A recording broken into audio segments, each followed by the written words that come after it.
Hi friends, good evening all. Welcome back Vani blogs. అందరూ ఎలా ఉన్నారు? బాగున్నారా? నేనే చాలా బాగున్నాను. ఈరోజు పిల్లలు స్కూల్ నుంచి ఇంటికి రాగానే అమ్మ ఆలు బజ్జీ కావాలి అని అయితే అడిగారు. సో పిల్లలు అడగడం మనం చేయకపోవడమా అనేసి నేనైతే ఇంకా ఆలు బజ్జీ అయితే ప్రిపేర్ చేస్తున్నాను. ఆలు అయితే ఒకటి పెద్దది ఉందన్నమాట, ఒకటి ఈ విధంగా సన్నగా అయితే కట్ చేసి పెట్టుకున్నాను. వీటిలోనైతే ఇంకా కలిపి పెట్టుకున్న పిండిలో తీసుకొని ఈ విధంగా అయితే బాయిల్ చేసుకుంటున్నాను. సో చాలా రోజుల తర్వాత వీడియో పెడుతున్నానండి. అందరూ ఎలా ఉన్నారు కామెంట్ చేయండి. అండ్ మొదటిసారిగా మన ఛానల్ చూసినట్టయితే ప్లీజ్ సబ్స్క్రైబ్ చేయండి. ఎలా ఉన్నాయి బజ్జీలు కూడా కామెంట్ చేయండి. వేడి ఆయిల్లో అయితే ఇలా తీసుకొని వేయాలి. వేసిన తర్వాత కొంచెం పైకి తేలగానే ఆ బజ్జీ అనేది తర్వాత సిమ్లో పెట్టుకోవాలి, ఎందుకంటే లోపల ఆలు కూడా ఉడుకుతుంది కాబట్టి ఈ విధంగా ఇదే ప్రాసెస్లో అన్నీ చేసుకోవాలి.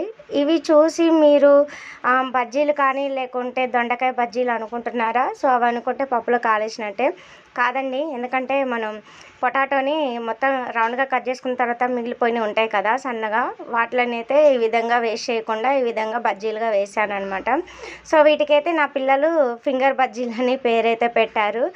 సో చూస్తున్నారు కదా, నేను బజ్జీలు ఏ విధంగా ఉడికాయి ఏంటి అనేది అయితే ఒకటి తీసి చూపిస్తున్నాను చూడండి. సో ఈ విధంగా అయితే మంచిగా ఉడికాయి అనమాట. చాలా బాగున్నాయి, టేస్ట్ కూడా. పిల్లలు చాలా ఎంజాయ్ చేస్తూ తిన్నారండి. మీకు ఏ విధంగా అనిపించిందో కామెంట్ చేయండి, లైక్ చేయండి. నెక్స్ట్ వీడియోతో మళ్ళీ కలుద్దాం. Bye friends, thank you for watching.